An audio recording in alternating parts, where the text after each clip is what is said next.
Hello, bonjour, je vais parler du prince Harry, on va parler du roi Charles, on va parler de Camilla. Il y a quelqu'un qui a fait une réflexion récemment sur Twitter. Vous savez que je vais tout le temps sur Twitter pour faire des recherches sur Meghan Markle, le prince Harry, sur les fans, ce que les fans disent, la dernière actualité. Et je fais d'autres recherches sur d'autres sites et d'autres forums. Il y a une fan de Meghan Markle et du prince Harry qui a fait une réflexion assez intéressante. Elle a dit ceci, elle a dit en fait que le roi Charles ne s'entend avec aucun de ses enfants, à un certain degré avec le prince William pour des intérêts communs, mais on sait très bien que quand le prince William doit choisir entre aller passer les vacances avec lui ou aller avec la famille Middleton, c'est la famille Middleton qui choisit, c'est là où restent leurs enfants. C'est d'ailleurs pour ça que le roi Charles s'est plaint à plusieurs reprises de ne pas voir ses petits-enfants. Donc, il ne s'entend pas avec ses deux enfants, pas très bien avec William, mais plus du tout avec le prince Harry, et il voit rarement Lilibet et Archie.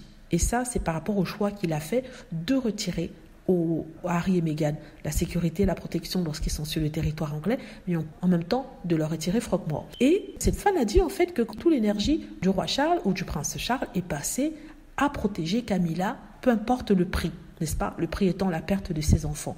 Par contre, quand on regarde du côté de Camilla, elle s'entend très bien avec ses enfants. Elle a deux enfants, un garçon et une fille, qui sont déjà parents, un d'adolescent et d'autres préadolescents. Et ils s'entendent très bien, ils s'entendent à merveille. Elle place même ses enfants dans différents postes dans la famille royale, dans la mesure où, quand il y a leur couronnement, ses petits-enfants étaient bien mis. On a insisté, pourtant, ils ne sont pas de sang royal. Ils auraient dû être des petits ducs et des petites duchesses dans sa traîne, mais elle a choisi sa famille. Bon, on ne peut pas lui reprocher ça, de protéger sa famille. Mais seulement, le prince Charles a complètement oublié ses propres enfants et on a appris dernièrement qu'il a fait ce qu'on appelle des trust funds, c'est-à-dire qu'il a ouvert des petits comptes sur lesquels il a déposé l'argent pour chacun des enfants de Camilla. C'était 1 million par an qu'il déposait sur le compte de ces deux grands enfants, parce qu'ils sont dans la quarantaine, l'autre a 47 ans, l'autre a 40 et quelques, ils ont déjà des enfants, mais lui, il se préoccupe de leur avenir. Mais quand il s'agit du prince Harry, c'est à peine il s'en fiche complètement. Je dis ça en personne qui regarde de l'extérieur, peut-être quelque chose est fait à l'intérieur, mais si ça avait été le cas, ça aurait déjà été rapporté dans la presse pour montrer que le prince Charles est un bon père. Mais ce n'est pas le cas. Donc, je crois qu'il y a des hommes comme ça. Il y a des hommes que quand